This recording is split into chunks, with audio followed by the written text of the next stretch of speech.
ආයුබෝවන් දුවේ පුතේ අද අපි ඔයගොල්ලොත් එක්ක කතා කරන්න සූදානම් වෙන්නේ 10 ශ්‍රේණියේ පළවෙනි පාඩම ගෘහාර්ථික විද්‍යාව විෂයේ ප්‍රසන්න ජීවන පරිසරයක් ඇති කරගන්නේ කොහොමද කියන එක සම්බන්ධයෙන්. ඉතින් මේ පාඩමට යන්න කලින් අපි පොඩි ගීතයකට සවන් දෙමු. පොඩි දුවගේ සිනාවැලයි පොඩි පුතුගේ කතා පෙළයි ප්‍රිය බිරිඳගේ සෙනෙවිලයි මගේ නිවන මගේ පැල්පතයි. ඉතින් ඕගොල්ලෝ මේ ගීතය සමහර විට අහලත් ඇති. මේ ගීතෙන් කියන්නේ අතීත ටිකක් පැරණි ගීතයක් වුණාට මේ ගීතෙන් කියනවා පොඩි දුවගේ සිනාව, පොඩි පුතාගේ කතාව, බිරිඳගේ සෙනෙහසත් එක්ක ඒ ස්වාමි පුරුෂයාගේ පවුල කොයිතරම් ප්‍රසන්න වෙලා තියෙනවද කියලා. ඉතින් ඒක ගැන තමයි අද අපි ඔයගොල්ලොත් එක්ක කතා කරන්න සූදානම් වෙන්නේ. අපේ පාඩමේ නිපුණතාව තමයි ප්‍රසන්න ජීවන පරිසරයක් ඇති කර ගැනීම සඳහා දායක වෙයි කියන්නේ. මේකේ නිපුණතා මට්ටම වෙන්නේ සුවදායී පරිසරයක් ගොඩනැගෙන ආකාරයට නිවස සැලසුම් කරයි. එතකොට අපි ඔයගොල්ලන්ගේ 10 ශ්‍රේණියේ පළවෙනි පාඩමේදී අපි කතා කරලා තියෙනවා පවුල පිළිබඳව. පවුල කියන්නේ මොකක්ද? පවුලේ සමාජිකයන් කවුද? එතකොට මේ පවුලේ සමාජිකයන් අනුව පවුල වර්ග කරන්නේ කොහොමද?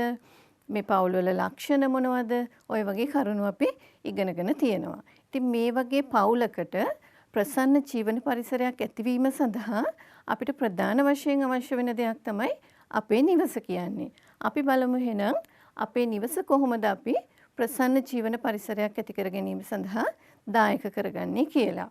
මේ පාඩම ඉගෙන ගැනීමෙන් ඔයගොල්ලන්ට නිවස කියන සංකල්පය පැහැදිලි කරගන්න පුළුවන් වෙනවා. ඊළඟට නිවසක් ගොඩනැගීම සඳහා භූමිය තෝරා ගැනීමේදී සහ සැලසුම් කිරීමේදී අවධාරණය කළ යුතු කරුණු ගැන අපි සාකච්ඡා කරනවා. නිවස මනාව සැලසුම් කිරීම මගින් පවුලේ අවශ්‍යතා සපුරා ගැනීමට කොහොමද දායක වෙන්න පුළුවන් කියලා අපි ඊළඟට කතා කරනවා. අවසානයේදී අපි බිම් සැලසුම් බැඳීමේදී අවධාරණය කළ යුතු කරුණු අනුගමනය කරමින් නිවසක් සඳහා බිම් සැලසුමක් අඳින්න සූදානම් වෙනවා. බලන්න දුවේ පුතේ පවුල කියන්නේ මොකක්ද? විලියම් ගිල්බර්ට් කියන සමාජ විද්‍යාඥයා පවුල කියන සංකල්පය හඳුන්වලා තියෙනවා. ස්වාමි පුරුෂයා හා භාර්යාව යන දෙදෙනාට සහජීවනයෙන් ඵල නෙලා ගැනීමට උදව් දෙන නිර්මාණීය ස්ථානය නිවස කියලා. ඉතින් දෙමාපියන් විසින් දරුවන් සඳහා නිර්මාණය කරන ලද ආදරයේ ආරක්ෂාවේ කේන්ද්‍රස්ථානය නිවස වේ කියලා සඳහන් කරනවා. ඉතින් මේක ඇත්ත නේද? අපේ පවුලේ අපි සියලු දෙනාට පවුලේ සමාජිකයන්ට ප්‍රසන්න ජීවන පරිසරයක් ඇති කරගන්න අපේ දෙමව්පියෝ අපි වෙනුවෙන් ගොඩක් කැප වෙනවා. ඒකේ එක අවස්ථාවක් තමයි නිවස කියන්නේ. ඉතින් මේ නිවස අපි කොහොමද ප්‍රසන්න ජීවන පරිසරයක් බවට පත් කරගන්නේ කියලා තමයි අද අපි කතා කරන්න සූදානම් වෙන්නේ. මෙතනදී අපි ඉස්සෙල්ලම කතා කරමු පුතේ නිවස සැලසුම් කිරීම සහ සංවිධානය කිරීමේදී සැලකිලිමත් විය යුතු කරුණු මොනවාද කියන එක ගැන. අපේ නිවස තුලින් අපිට සියලු දෙනාගේම පවුලේ සමාජිකයන් සියලු දෙනාගේම අවශ්‍යතා අවම වශයෙන් හෝ ඉටුවීම අවශ්‍යයි. ඒ වගේම ප්‍රාදේශීයව බහුලව තියෙන සම්පත් අපි භාවිතා කරන්න ඕන. හිතන්නකෝ බලන්න අපේ ප්‍රදේශයේ වැඩිපුර කළුගල් තියෙනවා. එතකොට ඒ වගේ අවස්ථාවක අපිට පුළුවන්කම තියෙනවා මේ කළුගල් අපේ නිවස ඉදිකිරීම සඳහා භාවිතා කරන්න. ඒ වගේම තමයි ප්‍රදේශයේ තියෙන වෙනත් පහසුකම් අපිට භාවිතා කරන්න පුළුවන්කම තියෙනවා. අපේ ජීවන රටාවට, අපේ පවුලේ ආර්ථිකයට වගේම සමාජයේ අපේ පවුලේ ජීවත් වෙන සමාජිකයන්ගේ අවශ්‍යතා අනුවත් අපි මේ නිවස සැලසුම් කරලා සංවිධානය කරොත් තමයි අපිට ප්‍රසන්න ජීවන පරිසරයක් ඇති කරගන්න හැකියාව ලැබෙන්නේ. ඉතින් අපි මේ විදිහට නිවසක් සැලසුම් කිරීමේදී ගොඩනැගීමේදී මූලිකම අවධානය යොමු කළ යුතු කරුණු ප්‍රධාන කරුණු තුනක් තියෙනවා. ඒකේ පළවෙනි එක වෙන්නේ භූමිය තෝරා ගැනීම. ඉස්සෙල්ලාම නිවසක් සැලසුම් කරන්න ඉස්සෙල්ලා අපි සුදුසු භූමියක් තෝරගන්න ඕන. මේ භූමිය තෝරාගත්තට පස්සේ අපිට පුළුවන් නිවස සැලසුම් කරන්න. ඉතින් මේ නිවස සැලසුම් කරාට පස්සේ අපිට අවශ්‍ය ආකාරයට මේ නිවස සංවිධානය කරගන්න සැලකිලිමත් වෙන්න ඕන. ඉතින් දුවේ පුතේ අපි දැන් සලකලා බලමු භූමිය තෝරා ගැනීමේදී සැලකිලිමත් විය යුතු ප්‍රධාන කරුණු මොනවද කියලා. අපිට මේ භූමියක් තෝරගන්නවා කියන්නේ අපි ඉඩමක් මිලදී ගන්න ඕන. අපිට නිවසක් සකස් කරන්න ඉඩමක් අවශ්‍යයිනේ. මෙන්න මේ ඉඩම මිලදී ගැනීමේදී අපි මුලින්ම සැලකිලිමත් වෙන්න ඕන අපේ මූල්‍ය පහසුකම ගැන. අපිට කොයිතරම් මුදලක් තියෙනවද? භූමියේ ස්වභාවය කොයි ආකාරද? එතකොට භූමියට අදාළ ඔප්පුවේ නිර්වුල් බව ගැන සැලකිලිමත් වෙන්න ඕන. යටිතල පහසුකම් සහ අවට පරිසරය කොයි ආකාරද කියලා සැලකිලිමත් වෙන්න ඕන.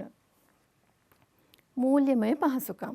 මූල්‍යමය පහසුකම් කියන්නේ පුතේ දුවේ අපිට ඉඩමක් මිලදී ගන්න අපේ අතේ කොයිතරම් මුදලක් තියෙනවද කියන කාරණාව. ඒක තමයි වැය කළ හැකි මුදල කියන්නේ. ඒතර මේ වැය කළ හැකි මුදලත් එක්ක අපි අවට පරිසරය ගැන සැලකිලිමත් වෙන්න ඕන. භූමියේ ස්වභාවය. භූමිය කොයි වගේ භූමියක්ද? තැනිතලා භූමියක්ද? කඳුකර භූමියක්ද? එතකොට භූමියේ හැඩය කොයි වගේද? ප්‍රමාණය කොයි වගේද? මේ අපි වැය කරන මුදලට මේ භූමිය වටිනවාද කියන එක සැලකිලිමත් වීම තමයි අපි මූල්‍ය පහසුකම් යටතේදී කතා කරන්නේ. ඊළඟට පුතේ භූමියේ ස්වභාවය. භූමියේ ස්වභාවය කියන්නේ මොකක්ද? දැන් ඕගොල්ලෝ බලන්න දුවේ පුතේ මේ පෙන්නලා තියෙන රූප දෙක දිහා. මේ භූමි දෙක එකිනෙකට වෙනස් භූමි දෙකක්. මේ භූමියේ පිහිටීම. පළවෙනි රූපයේ ඉහළින් තියෙන රූපේ තියෙනවා තැනිතලා භූමියක්. ඒ වගේම පහළින් තියෙන රූපේ තියෙන්නේ බෑවුම් සහිත භූමියක්. එතකොට මේ භූමියේ පිහිටීම අනුව අපි සැලසුම් කරන නිවස කොයි ආකාරයටද සැලසුම් කළ යුතු වන්නේ කියන එක වෙනස් වෙනවා. ඒ වගේම අවට පරිසරය. කඳුහල් සහිත පරිසරයකදී නම් අපිට සිද්ධ වෙනවා විශේෂ තාක්ෂණික ක්‍රම භාවිතා කරලා නිවස ගොඩනගන්න. ඒ වගේම පුතේ පසේ ස්වභාවය කියන එකත් ඊටාම වැදගත් වෙනවා. පසේ ස්වභාවය කිව්වහම තද පසක් සහිත භූමියක නිවසක් ගොඩනැගීමේදී අපිට ඊටාම පහසුයි අත්තිවාරම සකස් කරන්න. අත්තිවාරම සඳහා යන වියදම අපිට අවම කරගන්න පුළුවන්කම තියෙනවා. පසේ ස්වභාවය හොඳ තද පසක් තියෙනවා නම්. කඳු හෙල් තියෙන බෑවුම් සහිත ඒ වගේ භූමිවල නිවසක් ඉදි කරනකොට අපිට විශේෂ තාක්ෂණික ක්‍රම භාවිතා කරලා භූමියේ අත්තිවාරම සකස් කරන්න සිද්ධ වෙනවා. අපිට ඒ සඳහා එතකොට වැඩිපුර මුදලක් වැය කරන්නත් සිද්ධ වෙන්න පුළුවන්කම තියෙනවා. ඒක නිසා අපි භූමියේ ස්වභාවය ගැන විශේෂයෙන් සැලකිලිමත් වෙන්න ඕන අපි නිවස ඉදිකිරීම සඳහා. ඊළඟට පුතේ ඊටාම වැදගත් කරුණක් තමයි මේ ඔප්පුවේ නිර්වුල් බව කියන්නේ. ඔප්පුවේ නිර්වුල් බව කියන්නේ දැන් මෙතන බලන්න දුවේ පුතේ ඔයගොල්ලන්ට පෙන්නලා තියෙනවා ඔප්පුවක රූපයක්. මේ වගේ ඔප්පු ඔයගොල්ලන්ගේ නිවස වලටත් තියෙනවා. චුට්ටක් අම්මා තාත්තගෙන් අහලා බලන්නකෝ. ඒ වගේ සිංහල භාෂාවෙන් තියෙන, ඉංග්‍රීසි භාෂාවෙන් තියෙන විවිධාකාරයේ ඔප්පු ඔයගොල්ලන්ට දකින්න පුළුවන්. ඉතින් මේ ඔප්පුවේ නිර්වුල් බව කියන්නේ මොකද්ද? ඔප්පුවේ නිර්වුල් බව කියන්නේ අපිට මේ ඔප්පුව තනි අයිතියකින් යුතු බව. එක් පුද්ගලයෙකුට මේ භූමියේ අයිතිය සතු බව තමයි ඔප්පුවේ නිර්වුල් බව කියන එකෙන් පැහැදිලි කරන්නේ. ඉතින් අපි කොහොමද මේක දැනගන්නේ? මේ ඔප්පුව නිර්වුල් ඔප්පුවක්ද කියලා. ඒ සඳහා අපිට පුළුවන්කම තියෙනවා ඉඩම් ලියාපදිංචි කිරීමේ කාර්යාලයේ හිමිකම් වාර්තාවක් ලබාගෙන ඒ තුලින් මේ ඔප්පුවේ නිර්වුල් බව ගැන තක්සේරු කරගන්න අපිට පුළුවන්කම තියෙනවා. නීතිඥ මහත්මයෙකු මාර්ගයෙන් මේ තක්සේරු වාර්තාවක් පරීක්ෂා කරලා අපිට මේ ඔප්පුවේ නිර්වුල් බව තීරණය කරන්න පුළුවන්කම තියෙනවා. ඉතින් මේ ඔප්පුවේ නිර්වුල් බව අපිට අපි යම්කිසි අවස්ථාවක නිවාස ණයක් වගේ දෙයකට යොමු වෙනවා නම් අන්න ඒ වගේ අවස්ථාවකදී මෙන්න මේ ඔප්පුවේ නිර්වුල් බව කියන එක ඉතාමත්ම වැදගත් වෙනවා දුවේ පුතේ. ඊළඟට අපි සැලකිලිමත් විය යුතු විශේෂ කාරණාවක් තමයි පුතේ යටිතල පහසුකම් කියන්නේ. යටිතල පහසුකම් කියන්නේ අපි මිලදී ගන්නා භූමිය අවට පරිසරයෙන් අපිට තියෙන භෞතික පහසුකම් ගැන. ඒතර ප්‍රථමයෙන්ම අපි සැලකිලිමත් වෙනවා ජලය, නල ජලය පහසුකම තියෙනවද කියලා. ඒ වගේම විදුලිය. මේවා අපිට අත්‍යවශ්‍යයිනේ ජීවිතේට. ඉතින් එන්නේ වගේම අපිට තව අවශ්‍ය වෙනවා ගමනාගමන පහසුකම්, මාර්ග පහසුකම්. ඒ වගේම සෞඛ්‍ය සේවා. මේ වගේ දේවල් අපි විශේෂයෙන් සැලකිලිමත් වෙන්නේ මොකක් නිසාද? අපේ ජීවන පරිසරය යහපත් කරගන්න අපිට වැදගත් වෙන නිසා. මීට අමතරව තව කරුණු තියෙනවා පුතේ. අපි සැලකිලිමත් වෙන්න ඕන අපේ කුණු කසල බැහැර කිරීම කොයි ආකාරයටද සිද්ධ වෙන්නේ කියලා. ඒ කියන්නේ භූමිය අවට පරිසරය අපිට දැන් ජනාකීර්ණ ප්‍රදේශනේ තියෙන්නේ. ඉතින් අපිට හැම දිනකටම කසල වලක් සකස් කරගන්න, කොම්පෝස්ට් වලක් සකස් කරගන්න භූමියේ ඉඩ ප්‍රමාණවත් නැති වෙන්න පුළුවන්. ඉතින් ඒ වගේ අවස්ථාවක අපිට මේ කුණු කසල බැහැර කිරීම කියන එක කොයි ආකාරයටද කරන්න පුළුවන් වෙන්නේ කියලා අපි සලකලා බලන්න ඕන. ඒ වගේම පුතේ ප්‍රජාශාලා, සමිති සමාගම් වගේ දේවල් වලට තියෙන පහසුකම කොයි වගේද කියලාත් අපි සැලකිලිමත් වෙන්න ඕන.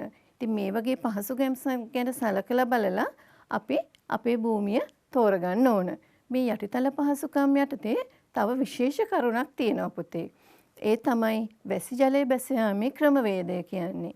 මේක ගැනත් අපි සැලකිලිමත් වෙන්න ඕන. මොකද අපිට අතින් අල්ලා නවත්තන්නට බෑ. ඉතින් මේ අහසින් වැටෙන වතුර ටික කොහාටද යන්නේ, කොයි විදිහටද යන්නේ කියලා අපි සැලසුම් කරේ නැත්නම් මොකද වෙන්නේ? අපේ භූමිය ඇතුළේම එකතු වෙලා අපේ නිවසට වතුර එන්න පුළුවන්කම තියෙනවා. ඒක නිසා වැසි ජලය බැස යාම සඳහා කාණු පද්ධතියක් තියනවාද කියන එක ගැනත් අපි සැලකිලිමත් වෙන්න ඕන.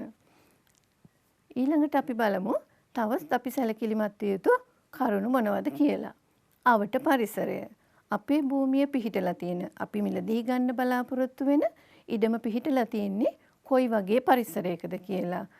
නිස්කලංක අවට පරිසරයේ සෞන්දර්යාත්මක අලංකාර පරිසරයක ජීවත් වෙන්න අපි කවුරුත් කැමතියි. ඒක නිසා බලන්න මෙන්න මේ රූප දෙක දිහා පුතේ. ඊටමත්ම අලංකාර සෞන්දර්යාත්මක ඇසට ප්‍රිය හරිම ලස්සන පරිසරයක් තියෙන්නේ. ඉතින් මේ වගේ පරිසරයක ජීවත් වෙන්න අපි හැමෝම කැමතියිනේ. ඒ වගේ පරිසරයක් එතකොට තියෙනවද කියලා අපි සැලකිලිමත් වෙන්න ඕන. දැන් බලන්නකො මෙන්න මේ රූප දෙක දිහා. මේකේ තියෙන පරිසරය කොයි වගේද? අර බලන්න ඈතින් ලස්සන නිවසක් පේනවා. නමුත් මේ ලස්සන නිවසක් පෙනුනට නිවස අවට පරිසරය කොයි වගේද? ඊටාත්ම අපිරිසිදු බවක් තමයි පේන්නේ. එතකොට අපිට අපේ ජීවන පරිසරය ප්‍රසන්න වෙනවද? නැහැ. ඒක නිසා කුණු කසල බැහැර කරන ස්ථාන ආසන්නයේ දූවිලි දුම් වලින් තොර ප්‍රදේශයක්, එතකොට නිවසියන්ගේ අවට නිවසියන්ගෙන් බාධාවකින් තොර ප්‍රදේශයක්, මනාව ආලෝකයේ වාතාශ්‍රය ලැබෙන ප්‍රදේශයක් වගේ දේවල් ගැන සැලකිලිමත් වෙලා අපි අපේ භූමිය තෝරා ගන්න සැලකිලිමත් වෙන්න ඕන. මේ නිවසක් දැන් අපි ඉඩම මිලදී ගැනීම ගැනනේ කතා කරේ. දැන් අපි කතා කරන්න සූදානම් වෙන්නේ නිවසක් සැලසුම් කිරීමේදී සැලකිලිමත් විය යුතු කරුණු මොනවද කියලා.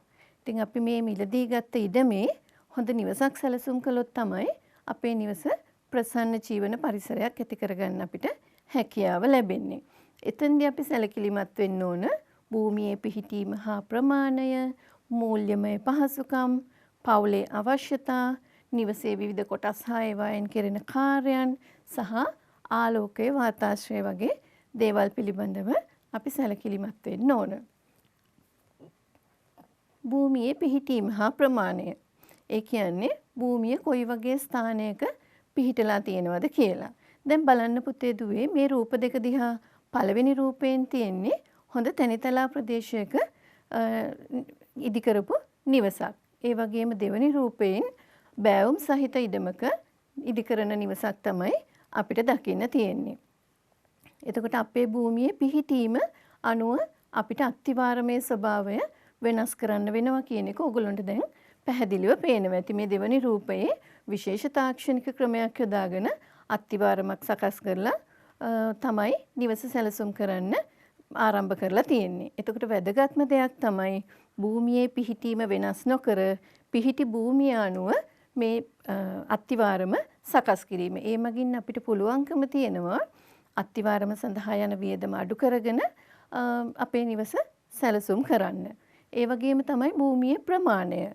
සමචතුරස්‍රාකාර භූමියක්ද ඍජු කෝණාශ්‍රාකාර භූමියක්ද කියන ස්වභාවය එහෙම නැත්නම් වෙනත් හැඩයක්ද කියන එක ඊටාම වැදගත් කරුණක්. ඒ අනුව එතකොට අපේ නිවසේ හැඩය, ප්‍රමාණය, යොදන තාක්ෂණය වගේ දේවල් වෙනස් කරන්න අපිට සිද්ධ වෙනවා. ඒක නිසා භූමියේ ප්‍රමාණය ගැන අපි සැලකිලිමත් වෙන්න ඕන. තවත් දෙයක් තමයි පුතේ භූමියේ ප්‍රමාණය කිව්වහම මේ භූමියේ ප්‍රමාණය ගැන අපි කරන වෘත්තිය අනුවත් අපිට සැලකිලිමත් වෙන්න වෙනවා. දැන් හිතන්නකෝ ගොවිපලක් පවත්වාගෙන යන කෙනෙක් නම් එයාට භූමිය සම්පූර්ණයෙන්ම නිවසට යොමු කරන්න බැරි වෙනවා. එයාට භූමිය වැඩිපුර අවශ්‍ය වෙනවා. අන්න ඒ වගේ අවස්ථාවක ඒ වගේ දේවල් ගැනත් සැලකිලිමත් වෙලා අපි මේ නිවස භූමියේ පිහිටීම ප්‍රමාණය ගැන සැලකිලිමත් වෙලා අපිට මේ නිවස සැලසුම් කරන්න පුළුවන්කම තියෙනවා. ඊට පස්සේ අපි මේ නිවසක් ඉදිකිරීමේදී සැලකිලිමත් විය යුතු තව විශේෂ වැදගත් කාරණා ටිකක් තියෙනවා. අපිට හිතුන විදිහට අපි මේ මිලදී ගත්ත භූමියේ අපිට නිවසක් ඉදි කරන්න පුළුවන්කමක් නැහැ. මේ සඳහා අපි නාගරික සංවර්ධන අධිකාරියේ ගොඩනැගිලි රෙගුලාසි කියලා දෙයක් තියෙනවා. ඒ වගේම නිවාස හා නගර නිර්මාණ සංවර්ධන ආඥා පනතේ විධිවිධාන තියෙනවා. තව පුතේ දුවේ පළාත් පාලන ආයතනවල නීති රීති තියෙනවා. මේ පළාත් පාලන ආයතන කියන්නේ නගර සභා, ප්‍රාදේශීය සභා වගේ දේවල්. ඉතින් මෙන්න මේ කියන ඒ ප්‍රදේශයට අදාළ නීති රීති රෙගුලාසි අනුව ඒවට අවනත වෙමින් තමයි අපේ බිම් සැලසුම අඳින්නට ඕනේ. ඒ අනුව අපි අනුමැතිය ලබාගෙන අපේ නිවස සැලසුම් කරන්න ඕන. මෙතනදිත් අපි සැලකිලිමත් වෙන්න ඕන. දැන් අපි නිවස භූමිය මිලදී ගැනීමේදී සැලකිලිමත් වුණා වගේ නිවස ඉදිකිරීම සඳහා සැලසුම් කිරීමේදී මූල්‍ය පහසුකම ගැන සැලකිලිමත් වෙන්න ඕන. දැන් හිතන්නකෝ අපි ඉඩමක් මිලදී ගත්තා. මේ ඉඩමේ නිවස සකස් කරන්න අපිට අමුද්‍රව්‍ය අවශ්‍ය වෙනවා. ශ්‍රමිකයන් සඳහා අපි මුදල් වැය කරන්න සිද්ධ වෙනවා. මේ හැමදේම සඳහා අපිට ප්‍රමාණවත් මුදල අපිට වැය කළ හැකි මුදල කොයිතරම්ද කියලා අපි සැලකිලිමත් වෙන්න ඕන. එතකොට මේ සඳහා පවුලේ ආර්ථිකය, පවුලේ අවශ්‍යතා වගේ දේවල් වැදගත් වෙනවා. ඒ කරුණු අනුව තමයි අපිට වැය කළ හැකි මුදල තීරණය කරන්න පුළුවන් වෙන්නේ. දැන් හිතන්නකො මේ නිවස සැලසුම් කරලා සංවිධානය කරන්න අපි බිම් සැලස්මක් ඇඳලා අපේ පවුලේ අවශ්‍යතාවය අනුව මේ නිවස ගොඩනගන්න සූදානම් වුණාට අපිට තියෙන මුදල ප්‍රමාණවත් නැත්නම් ඒ වගේ අවස්ථාවක අපිට පුළුවන්කම තියෙනවා දුවේ පුතේ විවිධ බැංකු වගේ ආයතන එහෙම නැත්නම් ණය දෙන සමිති වගේ ආයතන වලින් ණය පහසුකමක් ලබා ගන්න. ඒත් මගින් අපිට අපේ ප්‍රසන්න ජීවන පරිසරයක් ඇති වෙන ආකාරයට නිවස සැලසුම් කරගන්න පුළුවන්කම තියෙනවා. දැන් අපි හිතන්නකෝ අපි ප්‍රමාණයට වඩා විශාල නිවසක් අපේ පවුලේ ආර්ථිකයට ඔරොත්තු නොදෙන තරමේ නිවසක් සැලසුම් කළා කියලා. එහෙනම් අපිට ණය මුදලක් අරගෙන නිවස සැලසුම් කරලා සංවිධානය කරලා ගොඩනගා ගන්න බැරි වෙන්න පුළුවන්. අපි ඒ වගේ තත්යකටපත් වෙන්න හොඳ නැහැ. අපි මෙතනදී නිවස සැලසුම් කරනකොට පවුලේ අවශ්‍යතාව මොකක්ද කියලා සැලකිලිමත් වෙන්න ඕන. මේ පවුලේ අවශ්‍යතාවලදී පවුලේ සමාජික සංඛ්‍යාව ගැන සැලකිලිමත් වෙන්න ඕන. සමාජිකයෝ ගොඩාක් ඉන්නවා නම් දැන් අපි මුලින් කතා කරපු විදිහට විස්තෘත පවුලක් නම් අපිට සමාජික සංඛ්‍යාව වැඩි. දැන් මේ වගේ අවස්ථාවක අපිට පුළුවන්කම තියෙන්න ඕනේ ඒ හැම දිනාටම අවම පහසුකම් සැලසෙන විදිහට මේ නිවස සැලසුම් කරන්න. අවම වශයෙන් අවම පහසුකම්වත් අපි සලසා ගන්න ඕන. නැත්නම් අපේ ජීවන පරිසරය ප්‍රසන්න කරගන්න බැරි වෙනවනේ. ඒ වගේම අපේ ජීවන රටාව. අපේ ජීවන රටාව ගැනත් සැලකිලිමත් වෙලා තමයි දුවේ පුතේ අපි අපේ නිවස සැලසුම් කරන්න ඕන. අපේ ජීවන රටාවට නොගැලපෙන ප්‍රදේශයකින් භූමියක් අරගෙන අපේ ජීවන රටාවට ගැලපෙන්නේ නැති ආකාරයේ නිවසක් සැලසුම් කරොත් ඒකත් අපිට ප්‍රසන්නතාවයට ගැටලුවක් වෙන්න පුළුවන්. අපි කතා කරන්නේ ප්‍රසන්න ජීවන පරිසරයක් ගැනනේ. ඔන්න දුවේ පුතේ නිවසේ විවිධ කොටස් හා ඒවායේ කාර්යයන් ගැන තමයි අපි දැන් කතා කරන්න සූදානම් වෙන්නේ. මොනවද නිවසේ විවිධ කොටස්? ඔයගොල්ලෝ දන්නවා අපේ නිවසල අපේ අවශ්‍යතාවය අනුව විවිධ කොටස් තියෙනවා. මුළු තැන්ගය, විසිත්ත කාමරය, නිදන කාමරය, නාන කාමරය සහ කෑම කාමරය කියලා අපි මෙතන සඳහන් කරලා තිබුණාට අපිට තවත් කාමර තියෙනවා. අපි බලමුකෝ මේ කාමර ගැන. විසිත්ත කාමරය. විසිත්ත කාමරය කියන්නේ අමුත්තන් ආවහම පිළිගන්න සතුරු සාමීචියේ යෙදෙන්න වගේ දේවල් වලට අපි භාවිතා කරන්නේ මෙන්න මේ විසිත්ත කාමරය. ඒතර මේ විසිත්ත කාමරයට අපි අත්‍යවශ්‍ය ගෘහ භාණ්ඩ තැන්පත් කරලා ඒ ස්ථානයේ ප්‍රසන්නතාවය ආරක්ෂා වෙන විදිහට අලංකාර මල් සැකසුම් තියලා ඒ වගේ අපි මේක සැලසුම් කරගන්න ඕනේ. ඊළඟට මුළුතැන්ගය. මුළුතැන්ගය කියන්නේ ඊටාම වැදගත් ස්ථානයක් පුතේ නිවසේ තියෙන මොකද අපේ පවුලේ සමාජිකයන් සියලු දෙනාගේ සෞඛ්‍ය කුස පිරීම මේ හැම දෙයක්ම සිද්ධ කරගන්නේ අපි මුළුතැන්ගේ තුලින්. ඉතින් කුස පිරුණෙත්නේ අපි සතුටින් ජීවත් වෙන්නේ. මෙතෙන්දී අපි ආහාර පිළියෙල කිරීම, සකස් කිරීම, පිසීම, ගබඩා කිරීම වගේ කාර්යයන් ගොඩක් සිද්ධ කරන්න ඕන. මේ සඳහා අපි ඒකට අවශ්‍ය විදිහට ඒ කාර්ය අපේ කටයුතු ඉටු කර ගැනීමට පහසු වෙන ආකාරයට අපේ මුළුතැන්ගිය සැලසුම් කරගන්න ඕන. දැන් මේ රූපේ පෙන්ලා තියෙන විදිහට මුළුතැන්ගියක් අපි සියලු දෙනාටම නැති වෙන්න පුළුවන්. නමුත් අපි අපේ පහසුකම් තියෙන ආකාරයට අපේ නිවස අපේ මුළුතැන්ගිය සැලසුම් කරගන්න ඕන. අපේ මොකද මේ මුළුතැන්ගේ සිදු කරන කාර්යයන් හරියාකාරයට අපහසුතාවයකින් තොරව ඒ වගේම පිරිසිදුව ආහාර පිසීමේ කටයුතු සිදු කර ගැනීම සඳහා. ඊළඟට අපි සැලකිලිමත් වෙන්නේ දුවේ පුතේ අපේ නිදන කාමරය ගැන. ඔගොල්ලෝ කැමතිම ස්ථානය නේද ඔයගොල්ලන්ගේ නිදන කාමරය? ඉතින් මේ නිදන කාමරය කියන්නේ විවේකය නිදා ගැනීම සඳහා අපි භාවිතා කරන ස්ථානය. ඉතින් මෙතනදී අපි ගොඩක් නිදහසේ ඉන්න ස්ථානය. ඒක නිසා අපේ පෞද්ගලිකත්වය ආරක්ෂා වෙන විදිහට ගෘහ භාණ්ඩ අවම විදිහට බොහොම සරල නිදන කාමරයක් සැලසුම් කරගත්තොත් අපිට හොඳ ප්‍රසන්න ජීවන පරිසරයක් අපේ මේ නිදන කාමරය තුල ඇති කරගන්න පුළුවන්කම තියෙනවා. ඊළඟට අපි සැලකිලිමත් වෙන්නේ අපේ නාන කාමරය හා වැසිකිළිය පිළිබඳව. අපේ සනීපාරක්ෂක පහසුකම් සඳහා අපිට මේ ස්ථානය අවශ්‍ය වුණාට අපි සියලු දෙනාටම නාන කාමරයක් නැති වෙන්නත් පුළුවන්. නමුත් වැසිකිළියක් අනිවාර්යෙන්ම තියෙනවා. නාන්න ස්ථානයක් තියෙනවා. ඉතින් මේ ස්ථාන අපි පිරිසිදුවට පිළිවෙලට පවත්වා ගැනීම අනිවාර්යෙන්ම අත්‍යවශ්‍ය දෙයක්. ඒ වගේම දුවේ පුතේ මේ කාමර ටිකට අමතරව තව කාමර තියෙනව නේද අපේ නිවෙස්වල? දැන් අපේ අවශ්‍යතාවය අනුව කෑම කාමරයක් යොදා ගන්න පුළුවන්, සේවක කාමර තියෙන්න පුළුවන්, ලදරු කාමර තියෙන්න පුළුවන්, ඒ වගේ අමුත්තන් සඳහා කාමරයක් වෙන් කරන්න පුළුවන්. ඒ සියල්ලක්ම අපේ හැකියාව අනුව අපේ ඉඩකඩ අනුව තමයි තීරණය වෙන්නේ. දැන් අපි සැලකිලිමත් වෙන්නේ පුතේ අපේ නිවසට ආලෝකය සහ වාතාශ්‍රය ලබා ගැනීම පිළිබඳව. ආලෝකය කියන්නේ සූර්යාලෝකය අපිට අත්‍යවශ්‍යම දෙයක්. ඉතින් මේ සූර්යාලෝකය නිසා මොකද වෙන්නේ? අපේ ජීවන පරිසරයේ ප්‍රසන්න තත්වයට පත් කරගන්න පුළුවන් වෙනවා. ඒ කියන්නේ හොඳට සූර්යාලෝකය ලැබුණාම අපේ පරිසරයේ තියෙන තෙතමනය ඉවත් වෙනවා. පොළවේ තෙතමනය ඉවත් වුණාම ශුද්ධජීවී වර්ධනය වගේ දේවල් අවම කරගෙන හොඳ සෞඛ්‍ය සම්පන්න නිවසක් අපිට ඇති කරගන්න පුළුවන් වෙනවා. ඒක නිසා ආලෝකයේ වාතාශ්‍රය ඊටාම වැදගත්.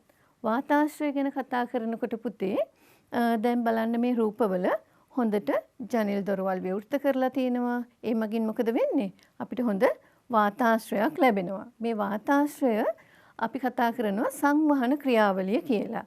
මේ වාතාශ්‍රය ලැබීම තුළින් සංවහන ක්‍රියාවලියක් ක්‍රියාත්මක වෙනවා. මොකද්ද මේ සංවහන ක්‍රියාවලිය කියන්නේ?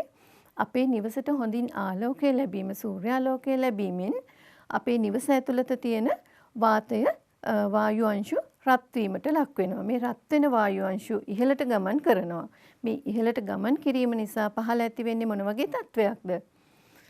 රික්තකයක් තමයි පහළ ඇති වෙන්නේ. මේ රික්තකය පිරවීම සඳහා එතකොට මේ විවෘත කරලා තියෙන ජනෙල් දොරවල් වලින් හොඳ අලුත් වාතය නිවස ඇතුළට ගමන් කරනවා. ඒ මගින් අපේ නිවසේ ප්‍රසන්න ජීවන පරිසරයක් ඇති කරගන්න පුළුවන් වෙනවා. මොකක් නිසාද? හොඳ සිසිල් වාතය ලැබෙනවා. එතකොට අපේ විඩාව නිවෙනවා. අපි නිවස තුල කටයුතු කිරීමේදී අපිට විශේෂ වෙහෙසකින් තොරව කටයුතු කිරීමේ හැකියාව ලැබෙනවා. ඒක නිසා අපිට මේ සංවහන ක්‍රියාවලිය කියන එක ඊටාත්ම වැදගත් දුවේ පුතේ. හරස් සංවාතනය. මොකද්ද පුතේ මේ හරස් සංවාතනය කියන්නේ? ඔගොල්ලෝ පොඩ්ඩක් මතක් කරගන්නකෝ බලන්න ඔගොල්ලොන්ගේ පන්ති කාමරය. මේ පන්ති කාමරයේ දෙපැත්තම විවෘතයි. අනිත් දෙපැති දෙක තමයි බිත්ති බැඳලා තියෙන්නේ. ඉතින් මේ දෙපැත්ත කියන්නේ එක් දිශාවකට ප්‍රතිවිරුද්ධ අනෙක් පසින් බිත්ති බැඳලා තියෙනවා. නමුත් භාග බිත්ති. මොකක් නිසාද මේ විදිහට භාග බිත්ති බැඳලා සමහර විට වැටවල් යොදලා තියෙන්න පුළුවන් දැල් ගහලා වගේ. නමුත් මේ භාග බිත්ති හරි ජනෙල් දොරවල් හරි ප්‍රතිවිරුද්ධ දිශාවල බිත්ති වලට යොදලා තියෙන්නේ මෙන්න මේ හරස් සංවාතන ක්‍රියාවලිය නිසි අයුරින් සිදුවීම සඳහා. දැන් පන්ති කාමරයේ සිසුන් ඕගොල්ලෝ 20ක් 30ක් 40ක් වගේ ඉන්න පුළුවන්කම තියෙනවා. ඉතින් මේ වගේ අවස්ථාවක ඇතුළත වාතය ඉතා ඉක්මනින් අපවිත්‍ර වෙන්න පුළුවන්. මොකද කාබන් ඩයොක්සයිඩ් වැඩිපුර පිටවීමෙන් ඔක්සිජන් අවම වීමෙන් ඉතින් මේ වගේ තත්වය මේ වෙනස් කිරීම සඳහා තමයි ඒක නැති කරලා හොඳ පරිසරයක් හොඳ වාතාශ්‍රයක් පන්ති කාමරයට ඇති කිරීම සඳහා තමයි මේ හරස් සංවාතන ක්‍රියාවලිය සිද්ධ වෙන ආකාරයට භාග බිත්ති බැඳලා ප්‍රතිවිරුද්ධ බිත්තිවල භාග බිත්ති යොදලා ඔයගලන්ට පන්ති කාමර සකස් කරලා දීලා තියෙන්නේ. ඉතින් අපි නිවස සැලසුම් කිරීමේදී එක් පසකින් වාතය ඇතුල් වෙනකොට අනිත් පසින් පිට වෙන ආකාරයට ජනෙල් දොරවල් සංවිධානය කිරීමෙන් අපිට පුළුවන්කම තියෙනවා නිවසේ සංවහන ක්‍රියාවලිය සහ හරස් සංවාතන ක්‍රියාවලිය මනාව ක්‍රියාත්මක කරගෙන අපේ නිවස ප්‍රසන්න ජීවන පරිසරයක් ඇති කරගන්න. බලන්න දුවේ පුතේ මේ රූප දෙකෙත් පළවෙනි රූපේ හොඳට ආලෝකය ලැබිලා තියෙනවා. දෙවෙනි රූපයෙන් පෙනෙන තැන හොඳට ආලෝකය වගේම වාතාශ්‍රයත් ලැබිලා තියෙනවා. දැන් මේ දෙවෙනි රූපයෙන් පෙනෙන තැන වැඩි දෙනෙක් ඇවිල්ලා ඉන්න පුළුවන් ස්ථානයක්. ඉතින් ඒ වගේ ස්ථානයකට හොඳ වාතාශ්‍රයක් තිබුණොත් තමයි එතන ජීවන පරිසරය ප්‍රසන්න වෙන්නේ. අපි කවුරුත් එතනට යන්න කැමති වෙන්නේ අපිට සුව පහසු බවක් දැනෙන්නේ. ඒ සඳහා තමයි අපි ආලෝකය සහ වාතාශ්‍රය ගැන සැලකිලිමත් විය යුතු වන්නේ. දැන් මේ ආලෝකයේ වාතාශ්‍රය ලබා ගන්න අපි කතා කළා දොරවල් සහ ජනෙල් යොදන්න ඕන කියලා. මේ දොරවල් ජනෙල් වලට අමතරව අපිට වෙනත් ක්‍රමවලිනුත් නිවසට ආලෝකයේ වාතාශ්‍රය ලබා ගන්න පුළුවන්කම තියෙනවා. ඉතින් හිතන්නකෝ යම්කිසි කාමරයකට අපිට කාමරයට අවශ්‍ය ප්‍රමාණයට ජනෙල් යොදන්න පුළුවන්කමක් නැtei කියලා. ඉතින් ඒ වගේ අවස්ථාවක දොරක් යොදලා තියෙනවා. නමුත් හොඳට ආලෝකයේ වාතාශ්‍රය ලැබෙන්නේ නැහැ. අන්න ඒ වගේ අවස්ථාවක ආලෝකයේ වාතාශ්‍රය ලබා ගන්න පුළුවන් වෙනත් ක්‍රමවලට අපි කියනවා මොනවා කියලාද? අනුයෝගී ක්‍රම කියලා. මෙන්න මේ අනුයෝගී ක්‍රම ගැන තමයි පුතේ දුවේ අපි දැන් කතා කරන්න සූදානම් වෙන්නේ. ෆයිබර් තහඩු. ඒ කියන්නේ අපි මේ වගේ ආලෝකය ලැබෙන ෆයිබර් තහඩු යොදා ගැනීමෙන් අපිට හොඳ ආලෝකයක් ලබා ගන්න පුළුවන්කම තියෙනවා ගෘහස්ත ස්ථානවලට, අභ්‍යන්තර ස්ථානවලට. ඒ වගේම වීදුරු ගඩොල් යෙදීමිනුත් මේ තරම් ගොඩක් නැති වුණත් අපිට වීදුරු ගඩොල් කීපයක් යෙදුවත් හොඳ ආලෝකයක් නිවස තුළට ඒ කාමරය තුළට ලබා ගන්න පුළුවන්කම තියෙනවා. තව මැද මිදුල. අතීතයේ නිවෙස්වල මේ මැද මිදුල් භාවිතා වුණා. ඉතින් ඒක ආදර්ශයට අරගෙන වර්තමානයේ නවීන නිවෙස්වලත් කුඩාවට හෝ මේ මැද මිදුල් සංවිධානය කරලා තියෙනවා. ඉතින් මේ මැද මිදුල මගිනුත් අපිට හොඳ ආලෝකයක්, වාතාශ්‍රයක් නිවසට ලබා ගන්න පුළුවන්කම තියෙනවා. පොකුණුත් ඒ වගේ තමයි දුවේ පුතේ. නිරන්තරයෙන්ම වතුර ගන්න පොකුණකින් හොඳ ශබ්දයක් නිකුත් වෙනවා, හොඳ සිසිලසක් ලැබෙනවා. ඒක නිසා මේ මැද මිදුල පොකුණු වගේ මාළු ටැංකිය යොදන්න පුළුවන්, ලැටිස් යොදන්න පුළුවන්. ওই වගේ විවිධ ක්‍රම තියෙනවා. මේ අනුයෝගී ක්‍රම. මේවා මගිනුත් එතකොට දොර ජනෙල් වලට අමතරව අපිට නිවස තුළට ආලෝකය සහ වාතාශ්‍රය ලබා ගැනීමේ හැකියාව තියෙනවා. අපි ඊළඟට දුවේ පුතේ කතා කරන්න සූදානම් වෙන්නේ පවුලේ අවශ්‍යතාව අනුව නිවස සංවිධානය කරයි. ඒ කියන්නේ දැන් අපි භූමියක් මිලදී ගත්තා. නිවස සැලසුම් කරා. මේ නිවස අපි කොහොමද සංවිධානය කරන්නේ කියන එක ගැන තමයි අපි දැන් කතා කරන්න සූදානම් වෙන්නේ. ඉතින් මේක ඉගෙන ගැනීමෙන් ඔයගලන්ට පුළුවන්කම තියෙනවා මේ නිවස සංවිධානය කිරීමේදී අපි සැලකිලිමත් යුතු කරුණු ඉගෙන ගන්න. ඒ වගේම නිවස සංවිධානය කිරීමේදී පවුලේ අවශ්‍යතාව කොයි වගේද කියලා අවධාරණය කරන්නත් ඕන. කාර්යක්ෂම බව, ප්‍රසන්න බව ඇතිවන ආකාරයට අපේ නිවස සංවිධානය කරන්නේ කොහොමද කියලා අපිට මේ පාඩම ඉගෙන ගැනීම තුළින් ඔයගලන්ට ඉගෙන ගන්න හැකියාව ලැබෙනවා. අපි මේ නිවස සංවිධානය කිරීමේදී දුවේ පුතේ නිවාස සැලසුමක් අඳින්න ඕන. මේ නිවාස සැලසුමට අනුව තමයි අපි නිවස සංවිධානය කරන්නේ. අපිට ඉඩමක් ගත්තට අපිට ඕන විදිහට නිවස සැලසුම් කරන්න බැහැ, නිවස ඉදි කරන්න බැහැ. ඒක නිසා අපි නිවාස සැලසුමක් අඳිනකොට සැලකිලිමත් වෙන්න ඕන පරිමාණය, සංකේත, ගමන් මං, ඉඩකඩ, රාශීකරණය, අවකාශයන් ගැලපීමේ අපූර්ව බව, බාහිර පරිසරය සමග නිවස සම්බන්ධ වෙන ආකාරය වගේ කරුණු ගැන අපි සැලකිලිමත් වෙනවා.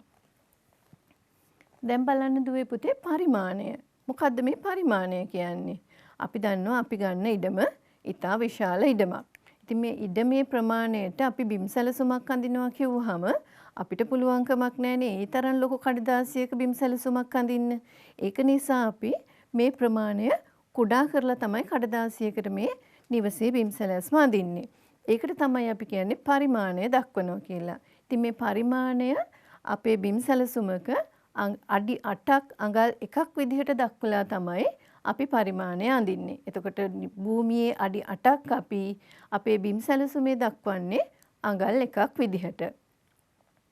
මේ බිම් සැලසුම් අපි අඳින ආකාර දෙකක් තියෙනවා. මේ ආකාර දෙකේදී කියන්නේ අපි පරිමාණය දක්වන ක්‍රම දෙකක් තියෙනවා. අපි පැරණි කාලේ භාවිතා කළේ ඉම්පීරියල් මිනුම් ඒකක. ඒ කියන්නේ අඩි අඟල් වගේ මිනුම් ඒකක වලින් තමයි අතීතයේ අපි බිම් සැලසුම් ඇන්දේ. වර්තමානයේත් එහෙම තියෙන ඒවාත් තියෙනවා.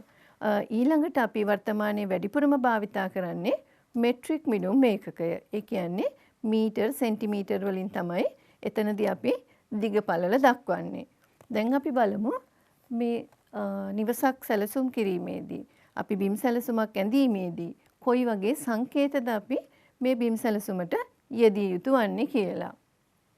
ඕගොල්ලෝගේ පෙළපොතේත් පුතේ තියෙනවා මේ සංකේත ටික බලන්න බිත්තිය. දැන් බිම් සැලසුමක බිත්තිය දක්වනකොට මෙතන සංකේත දෙකක් දීලා තියෙනවා. ලොකු ඉරි දෙකක් සහ කුඩා ඉරි දෙකක්. මේ ලොකු ඉරි දෙකෙන් දක්වන්නේ අපේ පිටත බිත්ති. නිවසේ පිටත බිත්ති තමයි ඝනකමට දක්වලා තියෙන්නේ. ඝනකම අඩුවෙන් දක්වලා තියෙන්නේ නිවසේ ඇතුළත බිත්ති. ඒ වගේම ඊළඟ සංකේතය වෙන්නේ දොර. දොරෙත් සංකේත දෙකක් දක්වලා තියෙනවා. හිතන්න බලන්න චුට්ටක් මතක් කරලා පුතේ ඔගොල්ලොන්ගේ නිවසේ ප්‍රධාන දොර කොයි වගේද කියලා. සමහර විට තියෙන්න පුළුවන් පියන් දෙකක දොරක්. ඉතින් මේ පියන් දෙකක දොරක් තියෙනවා නම් මෙන්න මේ දෙවනි රූපේ පෙන්නලා තියෙන විදිහට තමයි මේ සංකේතය දක්වන්නේ. තනි පියනක් සහිත දොරවල් තියෙනවනේ. අපේ නිදන කාමරවලට නාන කාමරය සහ වැසිකිළිය ඒ වගේම අපි නිවසෙන් පිට වෙන දොරටුව වගේ ස්ථානවලට කුඩා දොරක් තමයි යොදන්නේ. ඉතින් එන්නේ වගේ ස්ථානවලට තමයි අපි අර තනි දොරක් යොදලා තියෙන්නේ. ඉතින් අපේ සංකේත වලින් අපිට මේ දේවල් බිම් සැලසුමේ දකින්න පුළුවන්කම තියෙනවා. ඊළඟට අපි ජනේල. දැන් නිවසකට ජනෙල් අත්‍යවශ්‍යයි කියලා අපි කතා කරන්නේ. නිවසකට ආලෝකය වාතාශ්‍රය ලබා ගැනීම සඳහා ජනෙල් තියෙන්න ඕන. ඉතින් මේ ජනේලය අපිට බිම් සැලසුමේ දක්වන්න බැහැනේ. බිම් සැලසුමේ ජනේලයක් හිටවන්න බෑ. ඒක නිසා අපි සංකේතය දක්වනවා බිත්තිය තුල මේ ජනේලයක් කොයි ආකාරයටද තියෙන්නේ කියලා. දැන් මෙතන පළවෙනි රූපේ දක්වලා තියෙනවා පියන් දෙකක ජනේලයක්. ඒක තමයි W සංකේතයෙන් දක්වලා තියෙන්නේ. ඊළඟට දුවේ පුතේ ෆෑන් ලයිට්. ඔයගොල්ලෝ අහලා තියෙනවද මොනවද මේ ෆෑන් ලයිට් කියන්නේ කියලා? දැන් පොඩ්ඩක් මතක් කරගන්නකෝ. ඕගොල්ලොන්ගේ නිවසේ නාන කාමරයට වැසිකිළියට යොදලා තියෙන ජනේලය. ඒක විශාල ජනේලයක්ද? නෑ නේද? ඉතා කුඩා ජනේලයක් තමයි අපි යොදන්නේ. අන්නේ තනි ජනේලයකට අපි කියනවා ෆෑන් ලයිට් එකක් කියලා. F අකුරෙන් දක්වලා තියෙන්නේ අන්නේ ෆෑන් ලයිට් එක. එතකොට අපි ඒකට ජනේලයක් කියන්නේ නැහැ. ෆෑන් ලයිට් එකක් කියලා තමයි කියන්නේ. ඔන්න බලන්න දුවේ පුතේ මම මේ පෙන්නලා තින්නේ බිම් සැලසුමක්. ඔයගොල්ලෝගේ පෙළපොතේ තියෙනවා මේ වගේ බිම් සැලසුමක්. ඒතර බිම් සැලසුමක අපි කොහොමද මේ සංකේත දක්වන්නේ කියලා තමයි මම ඔයගොල්ලන්ට පෙන්වන්න සූදානම් වෙන්නේ. අර රතු පාට රවුමකින් දක්වලා තියෙන්නේ තනි පියනක් සහිත දොර. ඊට පස්සේ දම් පාට රවුමකින් පෙන්වලා තියෙනවා ෆෑන් ලයිට් එක. එතන තියෙන්නේ නාන කාමරය සහ වැසිකිළිය. ඒ සඳහා අපි තනි ජනේලයක් විදිහට ෆෑන් ලයිට් එකක් යොදලා තියෙනවා. අපි කළු පාට රවුමකින් පෙන්වලා තියෙනවා බිත්තිය. ඒ කියන්නේ පිටත බිත්තියක්. නිල් පාට රවුමෙන් පෙන්වන්නේ ජනේලයක්. එතකොට මේ එක එක අවස්ථාවල කොයි වගේද අපි මේ සංකේත යොදාගන්නේ කියලා තමයි අපි මෙතනදී ඔයගලන්ට පැහැදිලි කරන්නේ. බලන්න දුවේ පුතේ අර පෙන්නපු බිම් සැලසුමක් වගේම බිම් සැලසුමක්. නමුත් පොඩ්ඩක් භාණ්ඩ ස්ථානගත කරපු බිම් සැලසුමක් තමයි මම මෙතනදී ඔයගලන්ට පෙන්නලා තියෙන්නේ. මේ බිම් සැලසුමේ තියෙනවා අර අපි කියපු සංකේත සියල්ලක්ම දක්වලා තියෙනවා. ඊට අමතරව කාමර ටිකකුත් නම් කරලා තියෙනවා අපේ නිවසක ප්‍රධාන වශයෙන්ම අවශ්‍ය වෙන. Master bedroom. ඒ කියන්නේ ප්‍රධාන නිදන කාමරය. බාත්රූම් කියන්නේ අපේ නාන කාමරය, වැසිකිළිය. ඊළඟට තව තියෙනවා ලිවිං රූම්. ඒ කියන්නේ අපේ විසිත්ත කාමරය. තව හෝල් එකක් තියෙනවා, තව බෙඩ්රූම් එකක් කියන්නේ නිදන කාමරයක් තියෙනවා, ආලින්දයක් තියෙනවා. එතකොට මේ වගේ අපිට පුළුවන්කම තියෙනවා අපිට අවශ්‍ය ආකාරයට අපේ අවම පහසුකම් හෝ සලසා ගන්න පුළුවන් ආකාරයට අපේ නිවස සැලසුම් කරන්න. දැන් අපි බලන්නේ පුතේ අපේ නිවසකට අපි කොහොමද ගමන් මං යොදන්නේ කියලා. මොනවද මේ ගමන් මං කියන්නේ? ගමන් කරන මාර්ග. ඉතින් ගේ ඇතුලේ අපි ගමන් කරනකොට අපිට තියෙනවා නම් එක් කාමරයක් හරහා තවත් කාමරයකට ගමන් කරන්න. ඒ වගේ අවස්ථාවක අපිට නිදන කාමරයක් කියලා හිතන්නකෝ. මේ නිදන කාමරය හරහා තවත් කාමරයකට අපි ගමන් කරනවා නම් අපිට එතෙන්දී කාමරයේ සිටින කෙනාගේ පෞද්ගලිකත්වයට ඒක බාධාවක්. ඒක නිසා ඒ වගේ අවස්ථාවල් මගහැරෙන විදිහට අපිට පුළුවන්කම තියෙනවා අපේ නිවස සැලසුම් කිරීමේදී ගමන් මං යොදන්න. මෙතන පළවෙනි රූපයෙන් පෙන්නලා තියෙනවා විශාල ගමන් මාර්ගයක්. දැන් කියන්නකෝ බලන්න අපේ නිවසට අවශ්‍ය වෙනවද කියලා මේ වගේ විශාල ගමන් මාර්ගයක්? නෑ නේද? අපිට ඕන වෙන්නේ එක් අයෙකුට දෙන්නෙකුට ගමන් කරන්න අවශ්‍ය විදිහේ කුඩා ගමන් මාර්ගයක්. ඒක නිසා ගමන් මාර්ග යොදනකොටත් අපි සැලකිලිමත් වෙන්න ඕන අනවශ්‍ය ප්‍රමාණයට භූමිය අපත යන විදිහට ගමන් මාර්ග යෙදීමෙන් වැළකෙන්න. දැන් දෙවැනි රූපේ තියෙනවා කුඩා ගමන් මාර්ගයක්. එතකොට අපේ කාමරවලට අවහිරයක් නොවන ආකාරයට අපිට පහසුවෙන් අනෙක් කාමරවලට ගමන් කිරීමේ හැකියාව ලැබෙන ආකාරයට තමයි අපි මේ ගමන් මාර්ග සැලසුම් කරන්න ඕන. දැන් බලන්න දුවේ පුතේ මේ දක්වන බිම් සැලසුම දිහා. මේකෙදි අපි ඉඩකඩ ගැන තමයි කතා කරන්නේ. අපේ නිවසේ ඉඩකඩ අපි කොහොමද සංවිධානය කරගන්නේ කියලා තමයි අපි කතා කරන්න සූදානම් වෙන්නේ. අර ඉස්සෙල්ලා කිව්ව ආකාරයට මාස්ටර් බෙඩ්රූම් එකක් තියෙනවා. කියන්නේ ප්‍රධාන නිදන කාමරයක් සහ තවත් අමතර නිදන කාමර දෙකක්, මුළු තැන්ගයක්, කිචන් එක, ලිවිං රූම් කියන්නේ විසිත්ත කාමරය, මේ වගේ කොටස් අපි නිවස ඇතුලේ සංවිධානය කරලා තියෙනවා. එතකොට මේ වගේ දිග පළලක් අපි අනිවාර්යයෙන්ම අවම දිග පළල කියලා ප්‍රමාණයක් තියෙනවා. ඒ කියන්නේ අපි හිතන්නකෝ අපේ ගෙදරට එක නිදන කාමරයක් තියෙනවා කියලා. ඒ වුණත් ඒ නිදන කාමරය ප්‍රධාන නිදන කාමරය වෙනවා. ඒකට අවශ්‍ය අවම ඉඩකඩ තියෙනවා. මේ බිම් සැලසුමෙත් පුතේ ගමන් මාර්ග හිම තියෙනවා. බලන්න මෙන්න මෙතන ගමන් මාර්ගයක් දක්වලා තියෙනවා. අනෙක් කාමර වලට අවහිරයක් නොවන ආකාරයට එහා මෙහා යා හැකි ආකාරයට. ඉතින් ගමන් මං යෙදීම ගැනත් ඔයගොල්ලන්ට මේ බිම් සැලසුමින් පැහැදිලි කරගන්න පුළුවන්කම තියෙනවා. දැන් මං කිව්වා ඔයගලන්ට අපි ගෙදර කාමර යොදනකොට ප්‍රධාන වශයෙන්ම නිදන කාමරේනේ අපි වැඩිපුර ගත කරන වෙලාව. ඒක නිසා ප්‍රධාන නිදන කාමරයේ අවම වශයෙන් අඩි 10-12 ප්‍රමාණය වෙන්න ඕනේ. ඒ කියන්නේ වර්ග අඩි 120ක්වත් වෙන්නට ඕනේ. තවත් නිදන කාමරයක් තියෙනවා කියලා හිතන්න දෙවන නිදන කාමරය. ඒක වර්ග අඩි 10-10 ප්‍රමාණය. අඩි 10-10 ප්‍රමාණය. ඒ කියන්නේ වර්ග අඩි 100ක් වෙන්න ඕන. තුන්වෙනි නිදන කාමරයකුත් තියෙනවා නම් ඒක අඩි 10-9 ප්‍රමාණයේ වර්ග අඩි 90කවත් විය යුතුයි කියලා තමයි සම්මත නීතියක් තියෙනවා. ඉතින් අපිට මීට වඩා වැඩිපුර ඉඩ තියෙනවා නම් ඒ විදිහට යොදා ගන්න පුළුවන්කම තියෙනවා. දැන් අපි මේ සැලකිලිමත් වෙන්නේ දැන් අපි කාමරවල ප්‍රමාණ ගැන සැලකිලිමත් වුණානේ. අපි නිදන කාමර විතරක් ගැන සැලකිලිමත් වුණාට අපේ නිවසේ ඉඩකඩ අනුව අපි අනෙත් කාමරත් ප්‍රමාණවත් දිගපළලක් ඇතුව සැලසුම් කරගන්න ඕන. ඒ වගේම දුවේ පුතේ සියලුම කාමරවලට දොර ජනෙල් යෙදීමේදී සම්මතයක් තියෙනවා. ඒ තමයි කාමරවල ප්‍රමාණයෙන් 7න් එකක් ජනේල සඳහා වෙන් කරන්න අවශ්‍යයි. කාමරවල ප්‍රමාණයෙන් 15න් එක් කොටසක් දොර සඳහා යොදා ගන්න ඕන. ඒ වගේම තමයි වහලේ උස සඳහා පොළවේ සිට අඩි 9.5ක අවම ඉඩක් තියෙන්න ඕන. මෙතනදි දුවේ පුතේ මම ඔයගොල්ලන්ට පොඩි කාරණාවක් කියන්නම්. ඔයගොල්ලන්ගේ පෙළපොත පොඩ්ඩක් වෙනස් කිරීමක් කරන්න සිද්ධ වෙනවා. වහලේ උස සඳහා සිවිලිමේ සිට අඩි 9.5ක් නෙවෙයි, වහලේ සඳහා පොළවේ සිට අඩි 9.5ක අවම ඉඩක් තියෙන විදිහට තමයි අපි නිවස සැලසුම් කරන්න ඕන. ඒක ඔගොල්ලොන්ගේ පෙළ පොතේ සකස් කරගන්න ඕන කරුණක්. ඊළඟට අපි කතා කරන්න සූදානම් වෙන්නේ පුතේ රාශීකරණය ගැන. රාශීකරණය කිව්වහම අපි කතා කරන්නේ අපේ නිවසේ කාමර කොහොමද සංවිධානය කරන්නේ කියන එකේදී කාමර එකිනෙකට යාබදව පිහිටුවීම. ඒ කියන්නේ අපිට අපේ කටයුතු පහසුවෙන් කරගන්න, එහා මෙහා ගමන් කිරීම අවම කරගන්න පුළුවන් ආකාරයට අපි කොහොමද අපේ නිවසේ කාමර සැලසුම් කරන්නේ කියලා.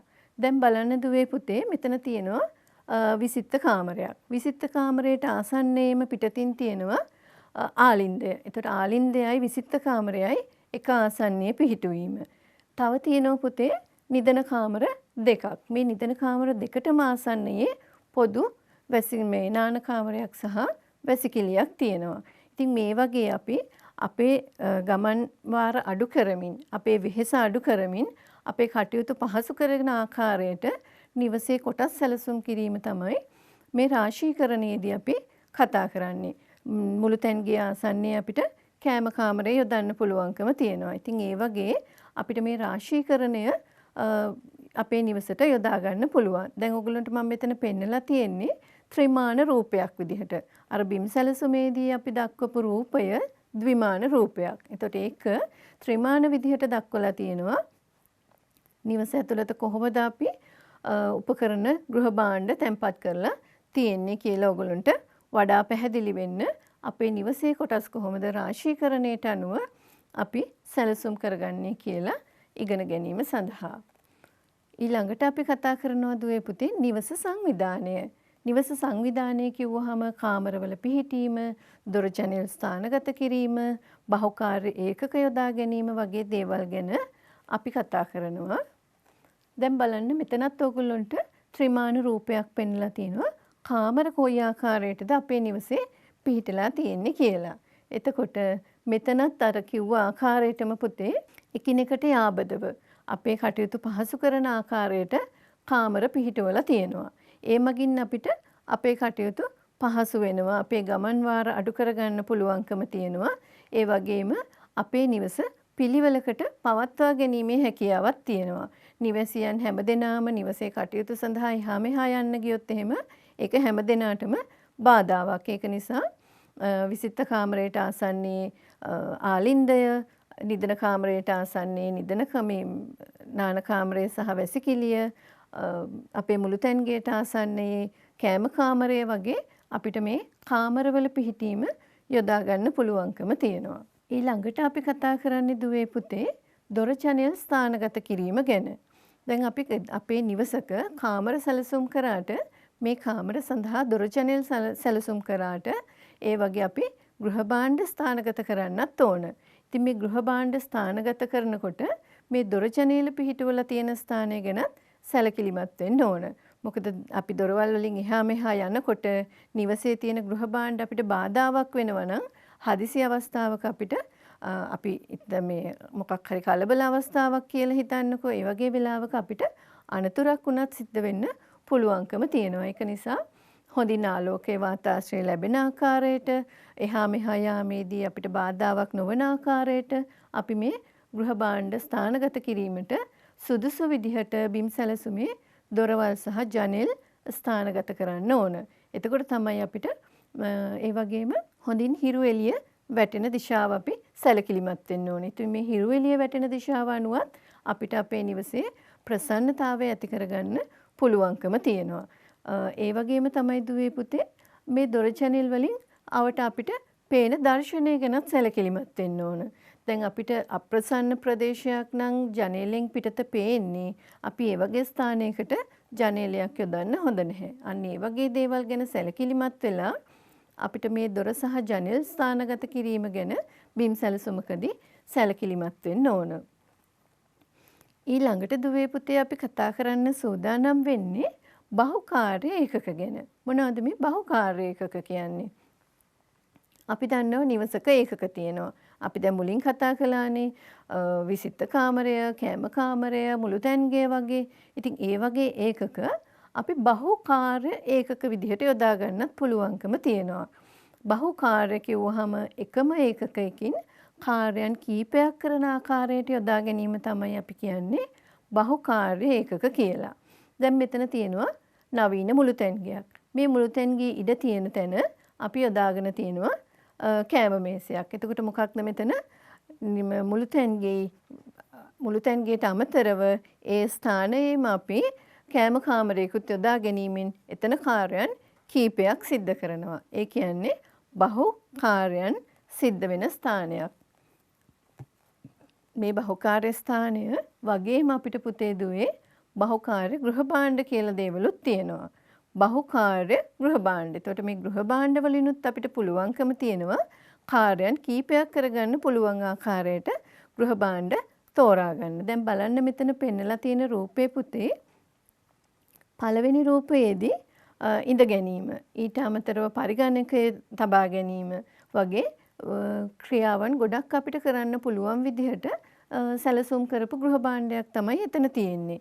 තව අපිට දෙවනි රූපයෙන් පෙන්නලා තියෙනවා ලාච්චු සහිත ඇඳක්. ඒකේ ලාච්චු විතරක් නෙවෙයි තව ගොඩක් උපකරණ තැන්පත් කරන්නත් පුළුවන් ආකාරයට සැලසුම් කරලා තියෙනවා. ඉතින් මේ වගේ අපිට මේ වගේ උපකරණ නොවුනත් අපේ නිවෙස්වලත් තියෙනවා විවිධාකාරයේ බහුකාර්ය ගෘහ භාණ්ඩ. මොනවද ඒ වගේ බහුකාර්ය ගෘහ භාණ්ඩ කියලා මතක් කළොත් කණ්ණාඩි සහිත අල්මාරිය. ඒකත් බහුකාර්යයි. කණ්ණාඩියෙන් අපිට මුහුණ බලන්න පුළුවන්. අල්මාරිය අපිට භාණ්ඩ තැන්පත් කරන්න පුළුවන්. ඇඳුම් පැළඳුම් තැන්පත් කරන්න පුළුවන්. ඒ වගේම තමයි අපිට තියෙනවා අයන් කරන ස්ත්‍රික්කය සහිත කබඩ් එකක්. යටින් කබඩ් එකක් තියෙනවා. උඩින් ස්ත්‍රික්ක කරන්න පහසුකම තියෙනවා. ඉතින් එතනදිත් අපි කාර්යයන් කීපයක් මේ තුලින් කරන නිසා ඒකටත් අපි කියනවා බහුකාර්ය ගෘහ භාණ්ඩ කියලා. තව පෙළ පුතේ ඔයගොල්ලන්ගේ බහුකාර්ය ගෘහ භාණ්ඩ තියෙනවා. ඒවත් චුට්ටක් කියව ගන්නකො බලන්න. ඊළඟට අපි කතා කරන්න සූදානම් වෙන්නේ දුවේ පුතේ ඉඩකඩ පිරිමසන ගෘහ භාණ්ඩ ගැන. දැන් අපි කතා කළා බහුකාර්ය ගෘහ භාණ්ඩ සහ බහුකාර්ය ඒකක ගැන. ඒකත් එක්ක පටලවා ගන්න එපා. මේ ඉඩකඩ පිරිමසන ගෘහ භාණ්ඩ කියන්නේ ඉඩකඩ පිරිමැසීම. දැන් එතෙන්දි කාර්යයන් කීපයක් නෙවෙයි අපි අදහස් කරන්නේ. අපේ ඉඩකඩ කොහොමද අපි අවම ඉඩකින් උපරිම පහසුකම් සලසා ගන්නේ කියන එක. එතකොට අපිට මෙතන දෙවනි රූපයෙන් පෙන්නලා තියෙනවා එක උඩ තට්ටු ඇඳන් තුනක්. ඇඳන් තුනක් තියෙනවා. එතකොට මෙතනදී අපි එක කාමරයක ඇඳන් තුනක් යොදන ඉඩ අරගෙන අපි එක ඇඳක ඉඩකින් ඒ ප්‍රයෝජනෙ අරන් තියෙනවා. එහෙනම් ඉඩකඩ පිරිමැසීම තමයි මෙතෙන්දී සිද්ධ වෙලා තියෙන්නේ. තව අපි කිව්වොත් එහෙම බිත්ති කබඩ් ඔය වගේ දේවලුත් ඉඩකඩ පිරිමැසින ගෘහ භාණ්ඩ වෙනවා. හකුලන ඇඳන්, හකුලන පුටු, ඒ වගේ හැම දෙයක්ම ඉඩකඩ පිරිමැසින ගෘහ භාණ්ඩ වලට තමයි පුතේ දුවේ අයිති වෙන්නේ. දැන් ඔන්න බලන්න අපි කතා කරන්න සූදානම් වෙනවා. අපි කතා කළා භූමියක් තෝරා ගැනීම. ඊට පස්සේ මේ භූමියට නිවසක් සැලසුම් කිරීම, නිවාස සැලසුම් කිරීම. ඊට පස්සේ නිවස සංවිධානය කළා. ඉතින් මේ හැමදේම කළත් අපේ නිවසේ අලංකාරය පවතින්නේ මෙන්න මේ අලංකරන උපාංග මත. කොහොමද අපි මේ උපාංග සැලසුම් කරගන්නේ, සුදුසු තැන් වලට යොදන්නේ කියන එක අනුව අපේ නිවසේ අලංකාරය අපිට පවත්වා ගන්න පුළුවන්කම තියෙනවා. මොනවාද මේ නිවාස අලංකරන උපාංග කියලා අපි සැලකිලිමත් වෙමු. පළමුවෙනිම තියෙනවා මල් සැකසුම්. දැන් දුවේ පුතේ මල් සැකසුම් ගැන කතා කරනකොට විවිධාකාරයේ මල් සැකසුම් තියෙනවා. ඒ මල් සැකසුම් අනුව එතකොට අපිට යොදන ස්ථාන වෙනස් වෙනවා. දැන් අපි හිතන්නකෝ අපේ කෑම කාමරය කියලා. කෑම කාමරයට යොදන මල් සැකසුමක තිබිය යුතු විශේෂ ගුණාංග තියෙනවා. ඒ කෑම කාමරයට අපි යොදන්නේ නැහැ සුවඳ තියෙන මල් සහිත මල් සැකසුම්. ඒ වගේම විසිත්ත කාමරයට අපිට පොදුවේ හැම පැත්තටම පේන විදිහේ සැලසුමක් සකස් කරන්න පුළුවන්. අපි ඉගෙනගෙන තියෙනවා විවිධාකාරයේ මල් සැකසුම් හැඩ. එස් හැඩය, අර්ධ වෘත්තාකාර, ත්‍රිකෝණාකාර ඔය වගේ විවිධාකාර හැඩවල මල් සැකසුම් අපිට සකස් කරන්න පුළුවන්. මේ මල් සැකසුම් එතකොට ඒ යොදන ස්ථානය අනුව වෙනස් විය යුතු බව අපි සැලකිලිමත් වෙන්න ඕන. ඒ වගේම තමයි දුවේ පුතේ ස්ථානයක ප්‍රසන්න බව ඇති කරගන්න අපිට මේ මල් සැකසුම් යොදා ගන්න පුළුවන්. හිතන්නකෝ යම්කිසි උත්සව අවස්ථාවක් කියලා, මංගල උත්සවයකදී අපි විශේෂයෙන්ම මේ මල් සැකසුම් විවිධාකාරයට යොදා ගන්නවා. ඒ තුලින් මොකද කරලා තියෙන්නේ? ඒ ස්ථානයේ ප්‍රසන්න බව තමයි අපි ඇති කරගෙන තියෙන්නේ. ඉතින් ඒ වගේ අපිට තව තියෙන උපාංග තමයි පින්තූර, ඔරලෝසු, බුමුතුරුණු, බිත්ති සැරසිලි වගේ දේවල්. ඉතින් මෙන්න මේ පින්තූර මගින් අපිට අපේ නිවස අලංකාර කරන්න පුළුවන්. නිකම්ම බිත්තියක් තියෙනවට වඩා අලංකාර පින්තූරයක්, සෞන්දර්යාත්මක පින්තූරයක් තුලින් අපිට නිවස අලංකාර කරන්න පුළුවන්. ඔරලෝසුව ගැන කතා කළාමත් මේ ඔරලෝසුව අපිට ඊටාම වැදගත් වෙනවා. මොකක් නිසාද? අපිට වේලාව දැන ගැනීම සඳහා. හිතන්නකෝ උදෑසන කාර්යබහුල අවස්ථාවක්. ඉතින් මේ වගේ අවස්ථාවකට අපිට ඔරලෝසුවක් තියෙනවා නම් අපේ මුළු තැන්ගේ, අපේ නිදන කාමරයේ ඒක ඊටාමත්ම වැදගත් වෙනවා. ඉතින් බිත්ති සැරසිලි, බුමුතුරුණු වගේ හැම දෙයක්ම අපිට අපේ නිවෙස් වලට යොදා ගැනීමෙන් මෙතන බුමුතුරුණු කියන්නේ දුවේ පුතේ පාපිස්සක් වෙන්නත් පුළුවන්. ඒකටත් අපි කියන්නේ බුමුතුරුණු කියලා. නමුත් වර්තමානයේ අලංකාරය සඳහාත් මෙන්න මේ බුමුතුරුණු යොදා ගන්නවා. ඉතින් මේ වගේ තව බොහොමයක් උපාංග තියෙනවා අපිට අපේ නිවස අලංකාර කරන්න යොදා ගන්න පුළුවන්. දැන් ඕගොල්ලෝ ඉගෙන ගත්තා නේද? කොහොමද අපි භූමියක් තෝරගන්නේ? අපි ඒ භූමියට නිවසක් සැලසුම් කරන්නේ, නිවස සංවිධානය කරන්නේ සහ අලංකාර කරන්නේ කියන එක පිළිබඳව. අපි දැන් සැලකිලිමත් වෙන්නේ ඒ තුලින් ඕගොල්ලෝ ඉගෙන ගත්ත දැනුමින් මම ඕගොල්ලන්ට ක්‍රියාකාරකමක් දෙන්න. නිදන කාමරයක් සඳහා දල බිම් සැලැස්මක් සංකේතාත්මකව නිර්මාණය කරන්න. ඒ කියන්නේ සංකේත යොදාගෙන ඔගොල්ලන්ට පුළුවන්කම තියෙනවා නිදන කාමරයකට බිම් සැලැස්මක් සකස් කරන්න. ඊළඟට ඒ නිදන කාමරයට ගැලපෙන අවම ගෘහ භාණ්ඩ ස්ථානගත කරන ආකාරයට බිම් සැලැස්මේ දක්වන්න. ඒ සියල්ලක්ම ඔයගොල්ලෝ මීට කලින් දැක්කනේ. ඒ දැකපු දේ තුලින් ඔයගොල්ලන්ට මේක කරන්න පුළුවන්කම තියෙනවා. ඉතින් මේ නිදන කාමරය අලංකරණය කරන්න සුදුසු උපාංග ලයිස්තුවක් සකස් කරන්නත් පුළුවන්කම තියෙනවා කියලා මම විශ්වාස කරනවා. එහෙනම් දුවේ පුතේ ඔයගොල්ලෝ මේ තුලින් ලොකු දැනුමක් ලබා ගත්තා කියලා මම විශ්වාස කරනවා. ඉතින් මේ පිළිබඳව ඕගොල්ලන්ට මේ වැඩසටහන් දිගින් දිගටම නැවත නැරඹීමේ අවස්ථාව තියෙනවා ජාතික අධ්‍යාපන ආයතනයේ NIE YouTube channel එක හරහා. ඒකිනුත් ඕගොල්ලන්ට නැවත අවශ්‍ය අවස්ථාවක මේ පාඩම නැවත නැරඹීමේ හැකියාව තියෙනවා. එහෙනම් දුවේ පුතේ නැවත මෙවැනි පාඩමකින් ඕගොල්ලෝ හමු වෙනතුරු ඕගොල්ලෝ සියලු දෙනාටම ආයුබෝවන්.